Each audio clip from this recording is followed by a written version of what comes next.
உங்கள் favourite TV ஷோக்களை இனி miss பண்ண தேவையில்லை. ZEE5 இல் முற்றிலும் இலவசமாக காணுங்கள். இங்கேயும் எப்பொழுதும். குருவே, இந்த பொண்ணை என்ன செய்ய போறோம்? சித்திரக்குள்ள 3 நாள் வரைக்கும் தான் இந்த சமாதிக்குள்ள இருக்கிற பூத உடலும் சரி, அந்த பாக்க ஆத்மாவுக்கும் சரி அழிவுன்றதே இல்ல. ஆனாலும் உள்ளுக்குள்ள துடிச்சுக்கிட்டு இருக்கிற பாக்கோட பசிக்கு ரத்தம் தேவைப்படும். அது ரத்தம் ரத்தம் ரத்தம்னு துடிச்சுக்கிட்டே இருக்கும். அதுக்கு நாம கொடுக்க போற இந்த நரபலி பாக்கோட இதயத்தை ஓயாம துடிக்க வச்சுக்கிட்டே இருக்கும். அதுக்கப்புறம் 3வது நாள் கண்டிப்பா அந்த ராணிய கொன்னு அவ வயித்துல இருக்கிற சிகண்டிய பலி கொடுத்துருவோம். அந்த சிகண்டியோட ரத்தம் இந்த உடல்ல படும்போது அந்த பாக் ரொம்ப சந்தோஷப்பட்டு இந்த உடம்ப முழுக்க முழுக்க தன் வசப்படுத்திக்கும்.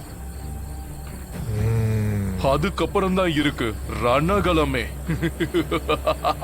குதூகலமா தன்னோட வேலைய பார்க்க ஆரம்பிக்கும். இந்த குடும்பமே உரு தெரியாம நாசமாயிடும்.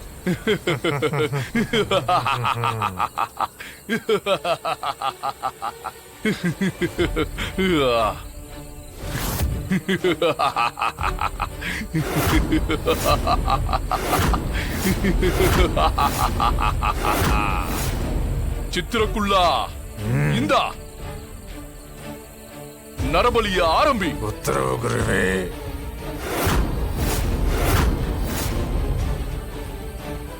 ராணி, நான் உங்ககிட்ட முன்னாடியே சொன்னதுதான், இந்த கிராமத்தோட எல்லைக்குள்ள ஒரு துர்மரணம் நடக்க போகுது. இதெல்லாம் ஒரு துஷ்ட சக்தி தான் பண்ண போகுதுன்னு சொன்னல. ஒருவேளை இதெல்லாம் அந்த துஷ்ட சக்தியுடைய வேலையா தான் இருக்கும். அப்படியா? இது என்ன மாதிரியான துஷ்ட சக்தி? இது யார பாதிக்கும்னு சொல்லுங்க சாமி. சொல்றேம்மா. ஆமா, நான் உங்ககிட்ட கொடுத்த எந்திர தகட எங்கம்மா வச்சிருக்க? அத பூஜை ரூம்ல வச்சுக்கிறேன் சாமி. இப்ப நீ வீட்டுக்கு போனதும் உடனே நான் கொடுத்த எந்திர தகட எடுத்து உன் கையில பத்திரமா வச்சுக்கணும். எக்காரணத்தை கொண்டும் அந்த எந்திர தகட உன் கையில இருந்து கீழே வைக்கவே கூடாது. ஐயா, என்ன எந்திரம் ஐயா? அதை எதுக்கு ராணி கையிலேயே வச்சிருக்கணும்? நான் சொன்னேன்ல, ஒரு துஷ்ட சக்தியால பாதிப்பு இருக்குன்னு. அது வேற யாருக்கும் இல்லை, அந்த துஷ்ட சக்தி ராணியையும் அவ வயிற்றுல வளர்ற குழந்தையும் தான் கொல்ல பார்க்குது. ஆமா, இதே விஷயத்தை தான் ஊர் எல்லையில ஒரு குரல் சொல்லுச்சு. அதையே தான் நீங்களும் சொல்றீங்க. அந்த துஷ்ட சக்தியால நான் ராணிக்கும் பாப்பாவுக்கும் ஆபத்து வர விடவே மாட்டேன். அது எப்பேற்பட்ட துஷ்ட சக்தியா இருந்தாலும் அதை அழிச்சு நான் ராணியும் பாப்பாவையும் காப்பாத்துவேன். தம்பி, இது சாதாரண துஷ்ட சக்தி இல்ல, இது நீர்ல வாழக்கூடிய பேய். இதோடைய பேர் பாக்குன்னு சொல்லுவாங்க. அதனாலதான் ராணியோட உயிருக்கு ஆபத்துன்னு சொல்றேன். அந்த துஷ்ட சக்தி ரொம்ப கொடூரமானது. அதால பொம்பளைங்க உடம்புக்குள்ள மட்டும்தான் போகவே முடியாது. அது மட்டும் இல்ல, அதால மங்களகரமான எந்த ஒரு பொருளையும் தொட முடியாது. அதனாலதான் ராணிய நான் கொடுத்த எந்திர தகட கையிலேயே வச்சுக்க சொன்னேன். ஏன்னா இன்னும் ஒரு ராத்திரி, அதாவது நாளைக்கு ஒரு ராத்திரி மட்டும் நீ ரொம்ப ரொம்ப ஜாக்கிரதையா இருக்கணும் ராணி. யோ, அந்த பாகுங்கிற துஷ்ட சக்தி எப்படி இருக்கும்? அது இப்போ எங்க இருக்குது? யாரோட உருவத்துல வரும்? இப்படி எதுவுமே தெரியாம அது எப்போ எங்க எப்படி தங்கோன்னு தெரியாது. அப்படி இருக்க சொல்ல எப்படியா சமாளிக்கிறது? ராணி, அத பத்தி நான் நெட்ல கூட சர்ச் பண்ணி பார்த்தேன். பூசாரி சொன்ன மாதிரி அது தண்ணியில இருக்க ஒரு பேய். அது ரொம்பவே கொடூரமான சாவதான் கொடுக்குமா. கல்யாணம் ஆன ஆம்பளைங்க உடம்புல மட்டும்தான் அது போகுமா. பொதுவா அது பொம்பளைங்க உடம்புக்குள்ள போகவே போகாதான். எல்லாம் சரிதான், ஆனா இப்போ அது யாரோட உருவத்துல வரும்னே தெரியலையே. ஆனா நமக்கு மட்டும் ஏன் இப்படி எல்லாம் நடக்குது? பூசாரி சொன்னதை நினைச்சு பயப்படுறதா? அந்த பசுபதி எல்லாருக்கும் துணிமணி வாங்கி குத்து தானும் சந்தோஷப்பட்டு எல்லாரையும் சந்தோஷமா வச்சுக்கிறானே, அத நினைச்சு சந்தோஷப்படுறதான்னு எனக்கு தெரியல.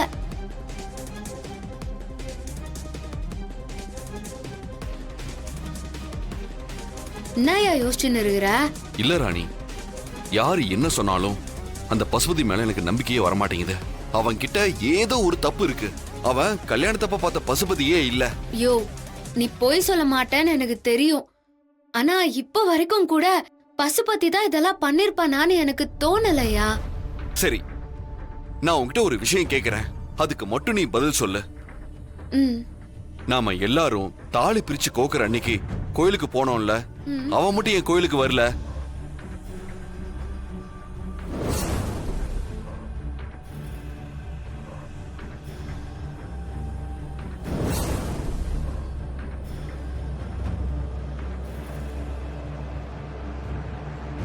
அதே மாதிரி தாலி பிரிச்சு கோக்கறப்ப மாங்கல்யம் இருக்கிற தாம்பூல தட்டு பூஜை ரூம்குள்ள இருக்குன்னு சொல்லி அந்த தாம்பூல தட்டை பசுபதியை எடுத்துட்டு வர சொன்னாங்கல்ல, அப்ப நாம யாருமே எதிர்பார்க்காத மாதிரி எங்கிருந்து அவ்வளோ புகை வந்துச்சு?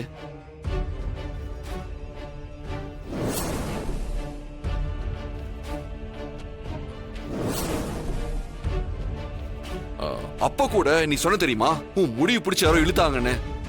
அப்ப அந்த ரூம்குள்ள அந்த பசுபதி மட்டும் தானே உன் கூட இருந்தான். அப்ப அவன் அது இதுன்னு பேசி ஏதோ சமாளிச்சானே தவிர, ஏன் அவன் கூட முடிவு பிடிச்சு இழுத்துருக்கலாம்ல? என்ன யாரோ கழுத்தை பிடிச்சி தள்ளமா இருந்தது, நான் இங்க வந்துட்டேன். ஓ, நீங்களும் அடிச்ச காத்துல இப்படிதான் இங்க வந்தீங்களா?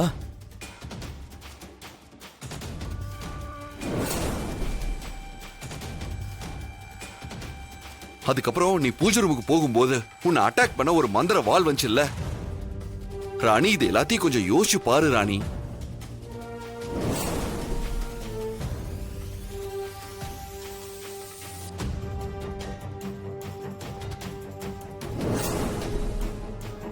சரி, இன்னமும் உன்னால நம்ப முடியலன்னா கடைசியா ஒரே ஒரு முறை நான் என்ன சொல்றேனோ அதை செய். அப்ப உனக்கே தெரியும் நான் சொல்றது உண்மைன்னு. என்னையா பண்ண சொல்ற?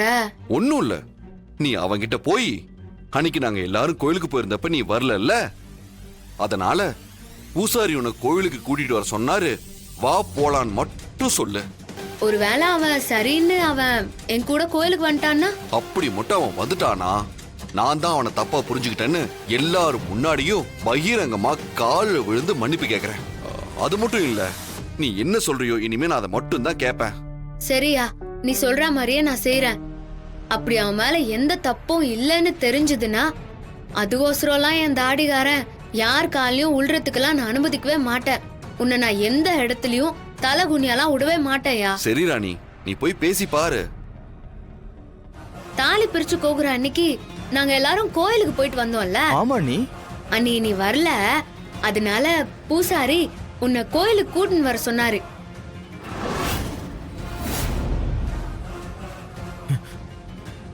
எதுக்கு நீ? ஜீ5 ஆப்பை டவுன்லோட் செய்து அனைத்து எபிசோடுகளையும் இலவசமாக பாருங்க.